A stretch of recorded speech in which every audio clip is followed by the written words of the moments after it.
Academy, folks. I'm Janet McHenry, and we are in the third of a four-part series that explains exactly what all those editors do, those developmental editors, those line editors, those copy editors, as well as those proofreaders. Like, why do we need all of those editors?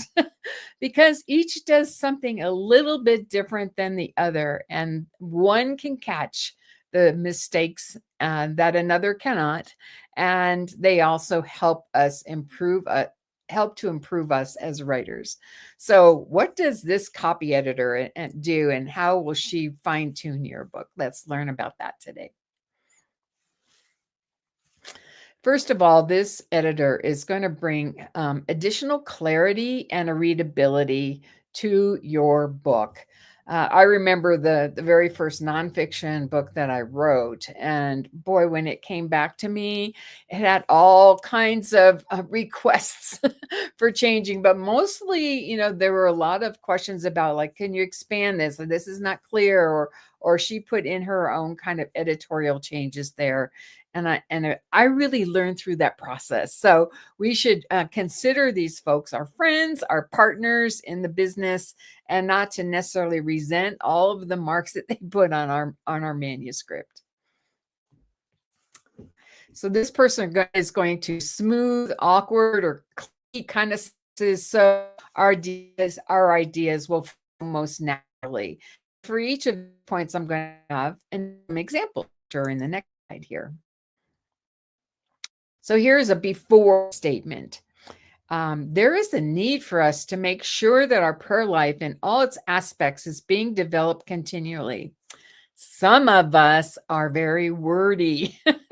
And what that happens with that wordiness is that we're saying the same thing kind of over and over. We're adding all these extra prepositional phrases we don't necessarily need. So look what happened with this good editor's pen. We need to keep growing in every part of our prayer life. It says the same thing. It's just not all bogged down by all of this extra fluff. So also, in terms of bringing clarity to our writing, this copy editor will clarify confusing wording to help readers understand ideas on the first read. And if you are like going through your own manuscript, I would recommend that you read it out loud. And then when you begin to trip up on words, that's a clarity or a wordiness kind of a problem, or an awkward sentence kind of a problem. So go back to that and think, like, where is the point of confusion here? Why was I tripped up? So let's look at an example in the next slide. So here's a before statement. God's mercy is as far as the east is from the west.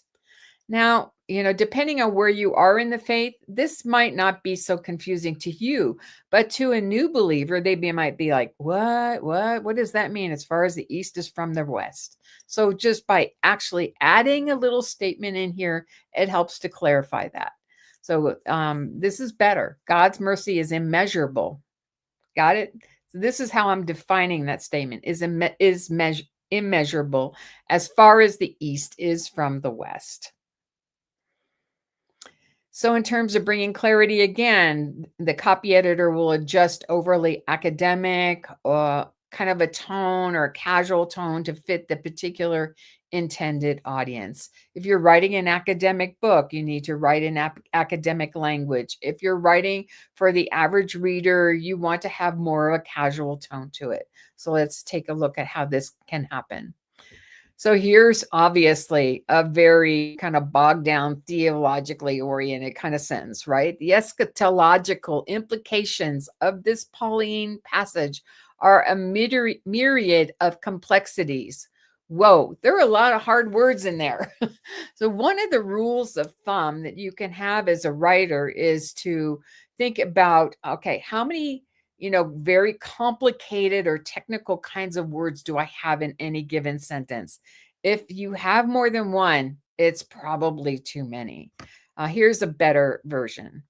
Paul's teaching here points to powerful hope about Christ's return. Again, we have so many people. Isn't it exciting? So many new people coming to the faith. And if they picked up a book and they read that first sentence, they might be like, what? And, it sounds impressive, doesn't it? But we don't need to necessarily impress. What we're doing is education. So your copy editor will also reduce wordiness and redundancies without losing meaning. Here's the before statement.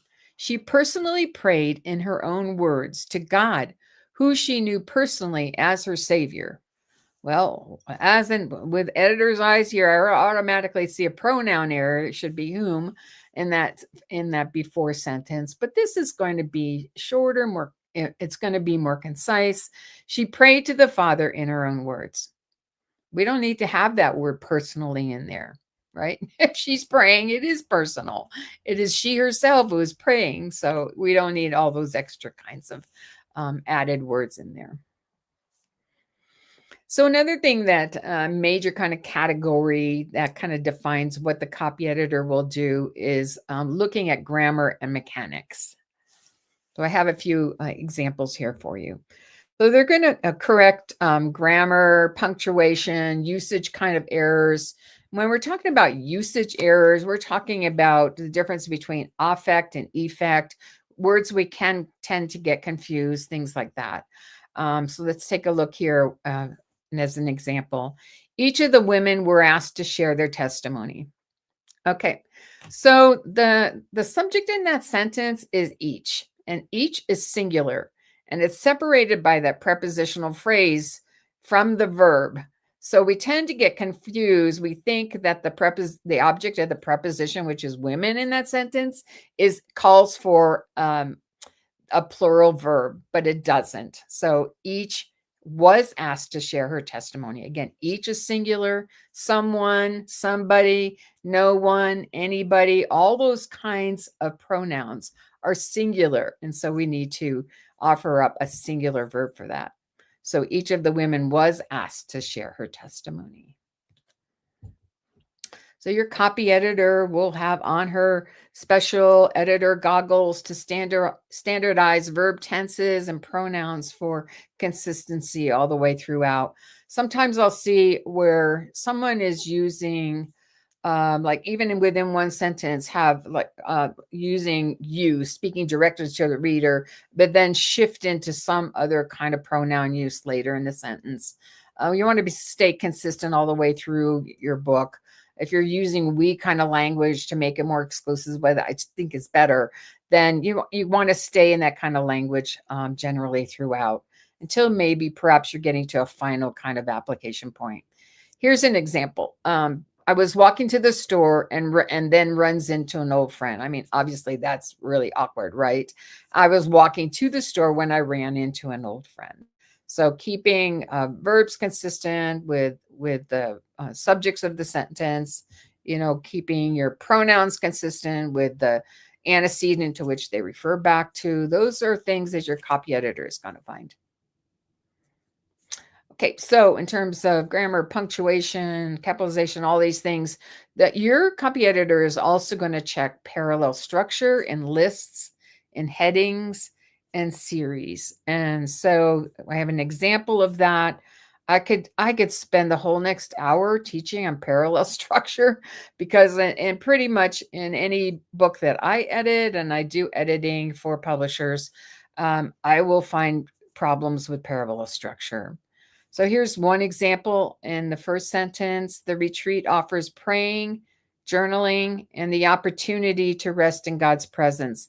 Now you can see in that series there, praying, journaling, and then it shifts. So you have an ing verb, and then it shifts to the opportunity. So that's not parallel in structure. So a better way to approach that would be the retreat offers praying, journaling, and resting in God's presence. We look at capitalization. We look at what should be italicized. We look at hyphenation according to the two major style guides. In addition to your publisher's style guide, when you're working with a publisher, one of the first things you want to do, if they don't offer it up they don't, if the people in the publishing house don't offer it up already, see how I'm already fixing my pronouns as I'm in motion. Um, Ask them for that if they have a style guide, and read through that to make sure you understand, like, does that publisher want verbs referring to God? I mean, pronouns referring to God, like he and am and so forth. Do you want them capitalized or not? We want to have consistency all the way throughout. But we also we use the Chicago Manual of Style in Publishing, and you should have a copy of that, have one on hand that you can refer to. And also the Christian Writers Manual of Style. That's another whole book that will help you understand, for example, any words that refer to God. Do I capitalize this word? Do I not? Do I capitalize the word scripture? Do I not? Those kinds of things. I actually have a couple of those pages in the Christian Writers Manual of Style. I have sticky notes there so I can quickly refer to them when I'm editing. Here's an example here. I read the book Prayer Walking last summer. So it's not standard to put book titles, for example, in italics. In quotation marks. And there's a secondary problem there, is that that's my book. The book was not, it's not, the title is not hyphenated, and we capitalized the letter W in the title itself. So book titles, longer works are in italics. So if you refer to a symphony, that's in italics. If you refer to a TV program, that's in italics. Individual episodes of TV programs are in quotation marks. So shorter works like poetry are in quotation marks, and the longer complete work you'll put in italics. You don't also use quotation marks. One thing I'm noting with, if you're using ChatGPT or maybe some other similar kind of research help like that, you are going to find that Bible verses they're both in quotation marks and in italics. We don't do that, and it's going to be a red flag that you're using ChatGPT or another kind of search help, research help. Helper like that, that you're using that. So make sure that you're simply using quotation marks for Bible quotes, and there are certain forms that that you're going to use. If you have longer quotes, you're going to use indentation for that. So you're going to use that kind of function on your computer. So the third major thing that a copy editor is going to do is, to check for consistency and style all the way throughout. And this can vary in terms of, like, how does this writer starting out? What kind of form is she using? Does she have discussion questions at the end? How many is she going to have? I mean, it can be a huge variety of things, and we'll look at a few. Okay, that the writer, again, is, using a unified style guide like Chicago Manual of Style, the Christian Writers Manual of Style, all the way through the manuscript. We stick to those particular forms. If you're writing nonfiction, that you are doing your footnotes according to the Chicago Manual of Style, follow that religiously. And you can, perhaps even negotiate less of a fee in terms of the editing of your book, simply by doing a lot of this stuff yourself, instead of just kind of hastily putting a manuscript together and having someone else fix it. That's going to be much more expensive on your end. Here's an example. So God is faithful. God never fails. Clearly, the word, any words that are names for God, names for Jesus, are going to be capitalized. Again, you can find in the Christian Writers Manual of Style, certain terms are always capitalized. Some are not necessarily referring to Jesus in terms of the divinity form, so they won't be. So those, just buy the book and follow it. So yeah. Okay, so another thing that they're going to check in terms of style and consistency is spelling choices all the way throughout. Oh gosh, I remember back in high school English teacher days, I would read from seniors when they're doing their senior project. They would do, some might want to do firefighting training for their senior project.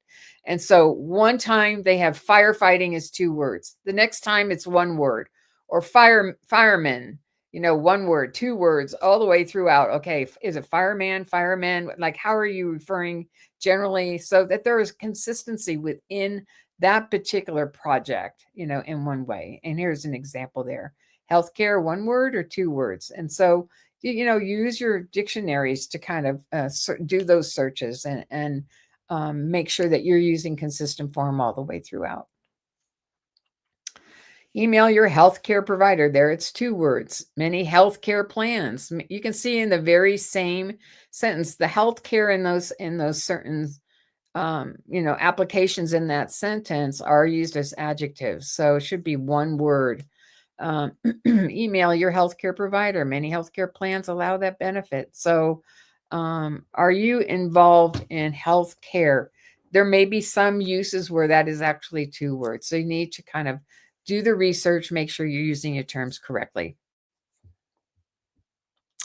Okay, your copy editor is also going to be normalizing numerals, abbreviations, acronyms for clarity. We have an example here of that. There were 10, and then there's the parenthesis. We do that I used to do that particular kind of form when I worked in my husband's law office for 10 years. And in legal documents, you're going to use that kind of language. You spell out the number, and then you have the numeral in parentheses afterwards. We don't do that. And the essential rule about numbers, whether you spell them out or not, is can you say it in 2 words or less? If you can say the number in 2 words or less, you're going to write it out. So the 48, 40, it would be 40-8 written out. Now, when you say 113, 113, that's 3 words. So you're going to use the numeral on that. And you can see there's a misspelling on the verb receive there. We have this BIBLE award. Check with your organization. Do they actually put periods there, or is it simply going to be an acronym? So, okay, I'll throw a little thing out for you here. Difference between an abbreviation and an acronym. An acronym spells a real word. Okay, so not all abbreviations are acronyms. So if an organization's name were Authority of Credit Retailers, ACR, that's not an acronym. That's an abbreviation. So just kind of technical terminology. I threw one in for free for you there. Okay, your copy editor is also kind of maintain consistent headings and subheadings for navigation kinds of structure throughout your book. So just looking at, often as an editor, I'll look through the table of contents and look at the way chapters are being titled. Is there a certain style that the writer is applying here? Are they always going to be sort of plays on words? Are they having fun with the titles? Or are they always going to start with a certain word? Are they going to always start with a verb or something like that? So it's just, you want to have that consistency from chapter to chapter. And you can see in this before information here. So first the writer had chapter 1, and then the second time it appears in the book, she's got it capitalized. So you not only have to check your table of contents, but a good editor will go through and check there's consistency from one chapter to the next in terms of how it's actually laid out on the page. Okay, so a lot of accuracy and fact checking is going to happen here too. Your line editor may have checked like Bible references and quotations that are coming from other sources. This and checking footnotes, all of that kind of thing.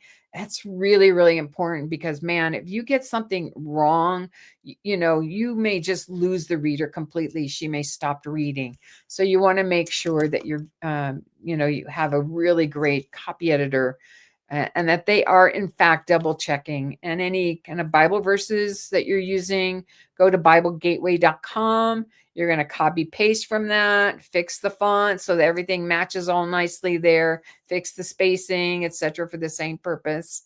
So let's take a look at an example of that. Again, checking scripture verses, making sure that the chapter and the verse number, that's accurate, that even the punctuation in that Bible verse is exactly as it is appearing at BibleGateway.com, making sure that that translation, even things like, is that translation mentioned on the copyright page? All those kinds of things are what, really can add a lot of credibility to you as a writer. Here's an example. As Psalm 139:14 says, "You knit me in my mother's womb." Okay. Okay, obviously. And those little things can happen. You're just typing like crazy. Instead of cutting, pasting your Bible Gateway, all those kind of silly sort of errors can slip in. So obviously, "you knit me together in my mother's womb" is the correct thing. So it's very challenging. And even what I've found is that, even when by the time I might get a book to edit and I'm maybe at the copy editing level, it's gone through at least two other editors' reads, that developmental editor and the line editor. And so something like that may have just slipped through. So you just need an extra set of eyes on there to catch these kinds of things. The copy editors will also check quotes and attributions for accuracy and for formatting purposes. There are certain ways that you do the punctuation for quotations, whether it's going to be in the actual paragraph structure, or whether you're using a double indent situation for a longer quote. Here's an example. "Pray without ceasing," Jesus said in 1 Thessalonians 5:17. Oh, no, he did not. That was Paul. Right? So it's amazing how those kind of silly errors can occur. Your copy editor will also flag potential factual errors. Maybe the date is incorrect. Maybe, someone wrote something in 1917, and yet in your manuscript, you made a little typo and it says 1717. Um, I always double check that names are spelled correctly on people who are being quoted. I'll double check statistics. If they say that something occurred at a certain city, an incident at a certain city, I'll double check that. So that is what can kind of slow down the copy editing process. You think, well, oh my gosh, it's already gone through a couple editors, review already, but the process of double checking all those Bible quotations, all those quotations, all that factual information really does take time. Here's an example. Nehemiah rebuilt the temple walls in 40 days. Oops. No, he did not.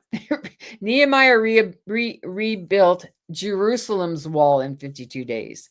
And actually, it wasn't Nehemiah, himself. He directed the building of the this, what we know now as the city of David, right? Your copy editor will also ensure that permissions and copyright compliance, that is secure. So if you are using like a chunk of someone else's teaching in your book, chances are that your publisher will ask you to get permission from the publisher, the legal department of the publisher of that book or journal or magazine or whatever it is, or website, for you to be able to use that.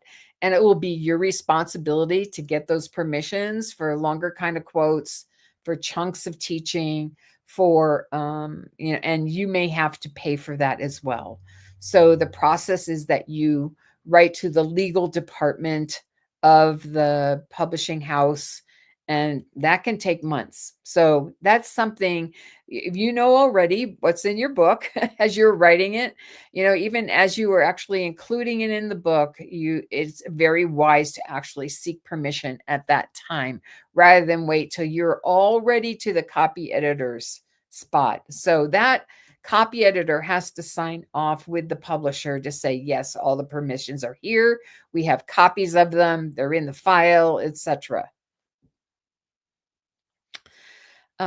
Here's an example again of maybe someone just used some lyrics from Amazing Grace, or any kind of a hymn. Amazing Grace is in public domain. I know because I use hymn. I use quotations from hymns a lot in my writing. So Amazing Grace, how sweet the sound. And then this writer wrote unattributed. No, actually, we do know who the author of those verses is.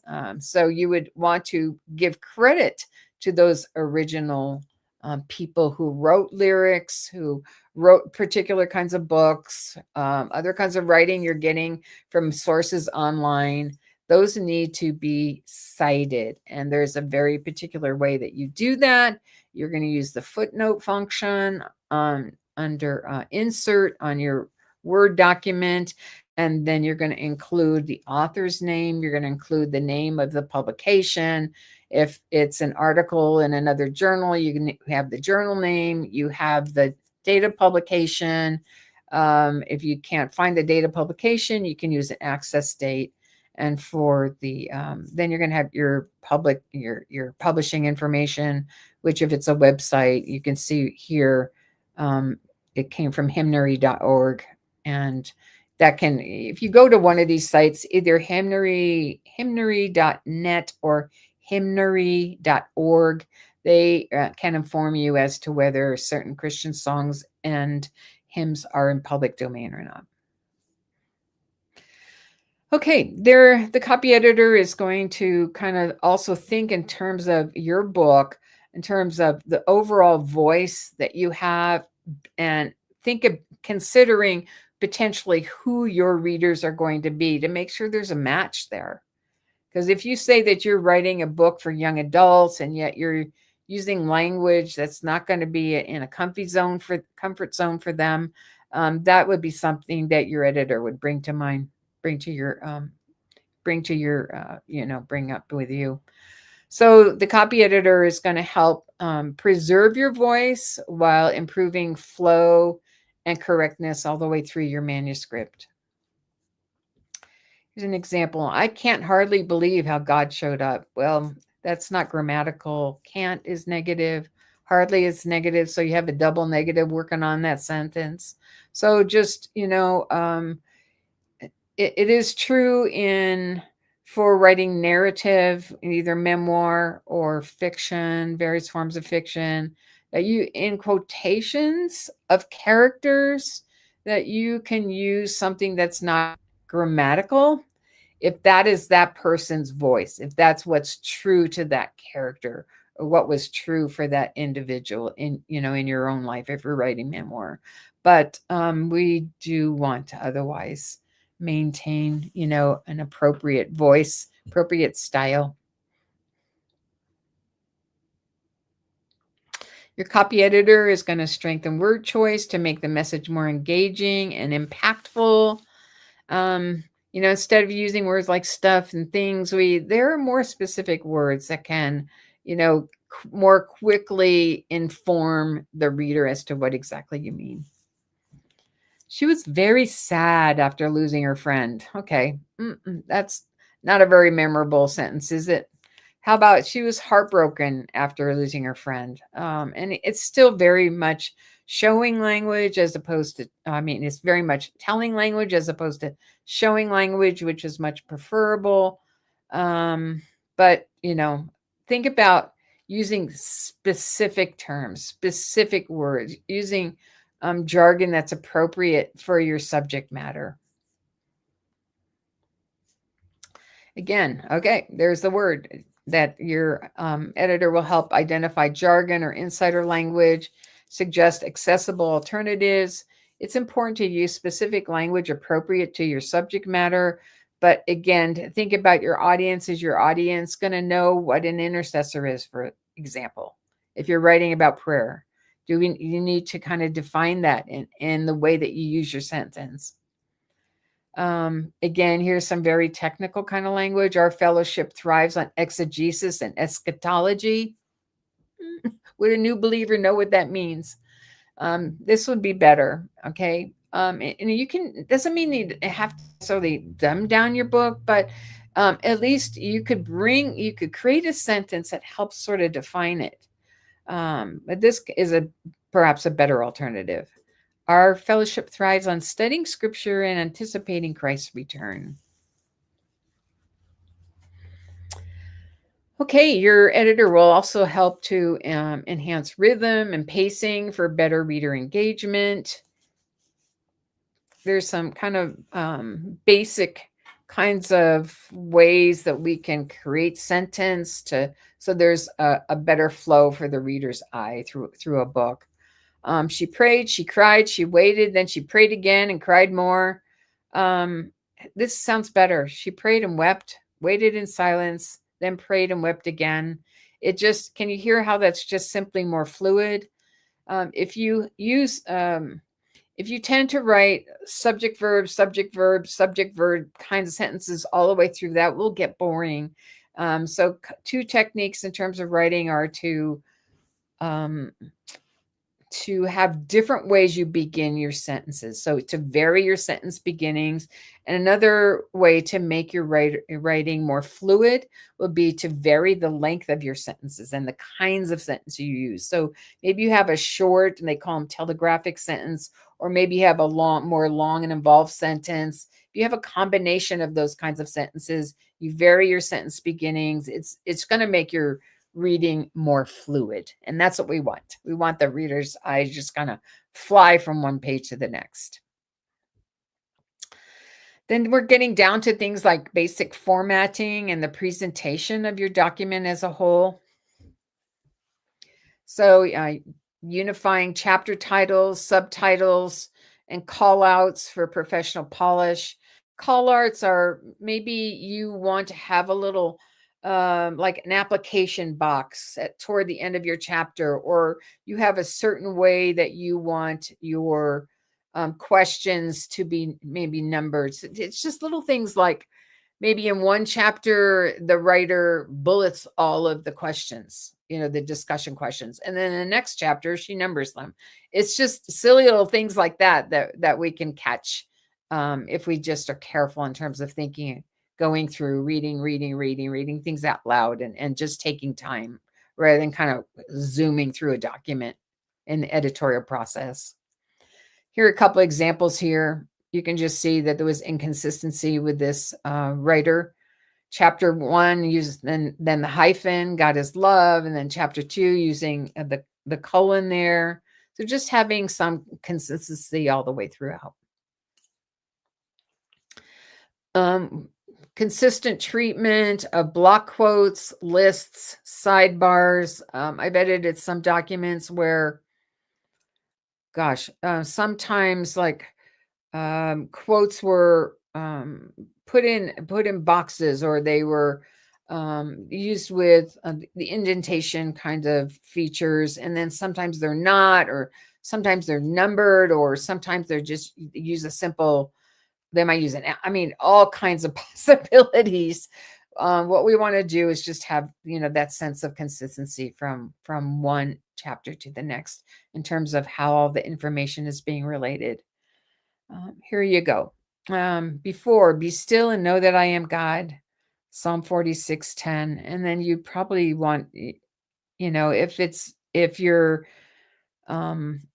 your different Bible, translation that you're using, if it's different than what you've acknowledged in your on your copyright page, then if it's different than NIV, for example, you want to indicate that with the 3-letter or 4-letter abbreviation there. So you can see that this writer here, is setting this out in, kind of in without indentation. And then, then there was just just notice the variation between the styles there. The rule, whether you set out with double indent for your Bible quotes will depend on whether it's 3 lines or more. If you have a Bible quotation that's 3 lines or more, then you're going to use the double indent function. And then so it's set aside. And then you're not going to put quotations around it because we already know that it is a quote, okay? So the copy editor will also prepare the manuscript with track changes or comments for you. You may find that all the way on the right hand side, that there will be some remarks from the copy editor. She might ask you, "Are you sure that this quote is correct that you've taken from Max Lucado's book such and such? Could you double check that?" That might be something that I would write if I'm doing copy editing at this level. Or it might be another thing like this. Another note I might make would be, you use the NASB in this translation, and so I've added that indication there. I mean, just little things like that. So when you get your manuscript back, you want to make sure that you're going all the way to the right hand side. Sometimes that might not show up fully on your screen. Use full screen, and then you can see it, to be able to see if there are particular questions that you need to address. Okay, so here are just just an idea here. You're going to find that there are track pages and every page with random font sizes, extra spaces. Lots of comments about that. So what you want to make sure is that eventually you have you have a single style file, with the just answering all the questions that your editor has. You've addressed all the problems. If as you are accepting the changes that your copy editor might be making in your manuscript, you're accepting. There's a little place where you can kind of click off on those, and that begins to kind of clean up your manuscript from all those changes. Okay, your editor will also flag design or formatting issues that could hinder readability.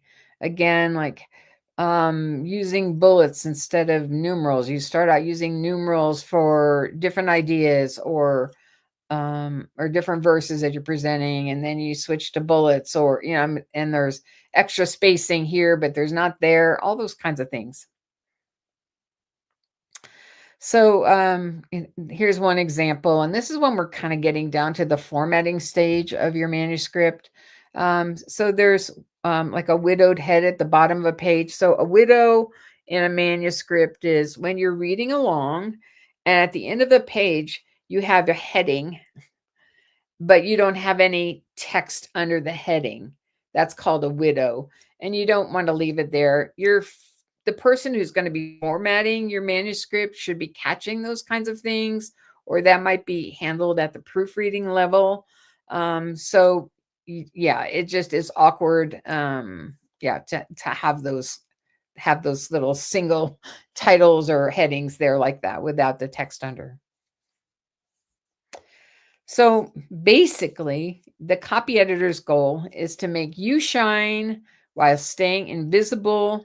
We don't appreciate editors, do we, who seem to be kind of stylizing us, and maybe, for example, when I write, I use a very casual tone. I wouldn't appreciate somebody coming in and making me sound like I have a PhD in physics. You know what I mean? So, because I want to be that person as the writer. I want to feel as though I'm sitting right beside or right next to my friend with a cup of coffee. And I want to have that sense of identification. I'm being vulnerable with my reader. And so I want that kind of a tone throughout. And if that were changed, that wouldn't be my work anymore. So again, a good editor is going to make you shine while staying invisible. So I'm going to go over here. Thank you all. Just going to run over to comments here, and I'm not seeing anybody who's dropped anything in there. So again, if you have questions, any kind of copyediting sorts of questions that you might have or others that you might have, you can put those on the Facebook page for Book Marketing Pro Academy.